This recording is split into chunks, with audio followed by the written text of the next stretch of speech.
Well, it's everywhere, and it's stress. It's bad news, and there's a lot of contributing factors that really add up to stress and really lead to a lot of bad things, little negative impacts on our health. What are some things we could do to combat stress in our life because it is everywhere? Joining me now on the Jersey Central Newsmaker Hotline, I want to welcome in Marlene Waldock. She is the president of First Impressions Communications, also the founder of Because We Are Women. And she's also creator of Brand You, and she also happens to be one of the top 25 brand builders in New Jersey. And I wanted to talk to her about that in just a few moments as well. But let's welcome her in. Marlene, good morning. It's Bert Barron. How are you? Good morning, Bert. I'm great this morning, and it's great to be here. Good to talk to you. And people everywhere are just like, Bert, I can't take it anymore. Everywhere I turn, there's North Korea, there's a shooting in Las Vegas, there's hurricane devastation in Puerto Rico. Everywhere around us, Marlene, there's bad things, and it leads to stress and some health issues. What do we do? How do we sort of manage through all the stressful things that are happening in our lives? Well, the first thing is stop watching it. Put the phone down. Stop looking every time CNN, pops up with some bad news. Just stop watching it. Start doing something positive. Change what you're doing in your life. Secondly, we can get into this negative space because all of this terrible news brings up old feelings and fears and, things we don't like and anxiety, so we start anticipating an outcome that's probably never going to happen.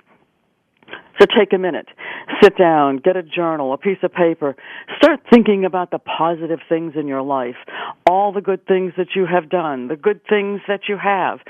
Do an appreciation journal every day, even if it's 4, 5, 10 things that you write down. I am thankful for your health, your friends, your family, all the things. You have a job, all the good things that are in your life. This is what you need to focus on because you need to change that recording in your head that says it's all negative and it's all bad. If there's something that really bothers you, if you really are in this space and you're feeling terrible, try to get in touch with yourself. Find a space. Draw an imaginary circle around yourself. Create a circle of being. Be with yourself and say, what am I really feeling? What am I really afraid of? What do I think is really going to happen? Is it real or is it imagined? And see what happens. And after you write it all down, you need to name it and you need to claim it and then you need to get rid of it. And you throw it away, burn the piece of paper, tear it up, do whatever you have to do. But it's acknowledging what you're feeling that will help you actually release some of all that fear and anxiety and negative feelings. Interesting. And I guess if you look at all the things that are happening around us, and if you look closely enough, Marlene, it really doesn't take a lot of effort.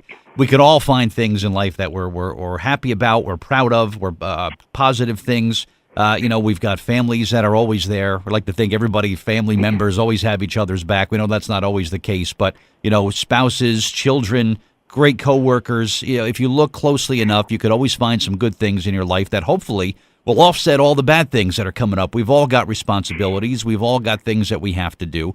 The world around us, we feel like we have very little control over. But that like you said, it's almost like, you go back to the old Disney film, accentuate the positive is what it comes down to. Well, exactly. But the point, what you just said about control, there's only one thing that you can control in life, and that's you. And so the more you get into you and the more that, as you're saying, you think about the positive, there's a lot more positive than there is negative in most people's lives. It gets lost because there's just so much negative, and we're bombarded with it. And in today's society, with all the social media and the speed of the news, it's just one thing after another. So if you take a step back and you really say, let me think about me, let me control me, because I can't control anything else out there. And then it will really help because it will change your perspective, and you need to change the way you think because the way you think is what will drive how you act. I know everyone's situation is different and unique, Marlene, but is there just a black and white answer as to who has more stress, men or women? I don't know about that. I know women have, I shouldn't say more responsibility. They're more multitasking. They take care of more things. Mm-hmm. It depends on your circumstance. It depends on what's in your life as to who really has more stress or less stress. It's just a function of what you're doing. And it seems like women, I don't know, maybe just my perception, it seems like women handle stress a little bit better than guys. Any truth to that?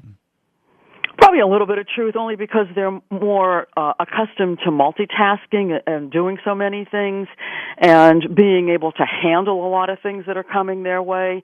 And women are a little more emotional, and so they talk about it more. They have friends that they can sit down with and say, gee, I'm really feeling like this. And as soon as somebody says to you, you know what, I feel like that too, it kind of alleviates some of the stress. You're not alone in this space. Yeah. So glass of wine and a comfortable chair, and it's like, you won't believe what happened to me today, right? That's right, a fireplace, and let's just talk about it. Let's not make it bigger than what it is in our own heads. Absolutely. Marlene, you're also one of the top 25 brand builders in Jersey, and I'm sure you saw this week that there was a doozy of a brand change that happened. Everybody, of course, knows the name Coach, synonymous with such a long time with a level of quality products. They're now known as Tapestry, and people are saying, why would you change a name and a brand that so many people identify with so easily? As someone who's one of the top branders in our state, why would you do something like this? I'm sure there's a positive behind it, but what usually motivates a big company like that to relaunch with a new name? They could be trying to take a step forward to expand what they're doing. They want to change the perception, maybe even though they feel that there's a good brand in the name Coach, they're trying to do something bigger. So they're going to shift it a little bit, and they're going to change the name. They're going to broaden their perspective. Would they even maybe keep a little taste of the old name? It'll be, Tapestry inspired by Coach or fueled by Coach or something, right? I wonder if that's going to happen down the road. It depends. It depends on what their strategy was in changing the name in the first place. Companies don't just arbitrarily change a name. There's something that they looked at in the industry, something that they needed to focus on to say, we just need to be a little bit different here today. We're going to take us in a new direction, so we're going to change the name. We're going to rebrand ourselves. We're going to take ourselves to a new level. They don't necessarily need to keep the old name if that's not what they're looking to do. Gotcha. I mean, there was a time that nobody knew what a Verizon or an Xfinity was, right? Exactly. And and it takes time. This is not going to be like an overnight thing. You're basically almost reinventing yourself, and it takes to build that level of awareness takes a lot of time. You're right.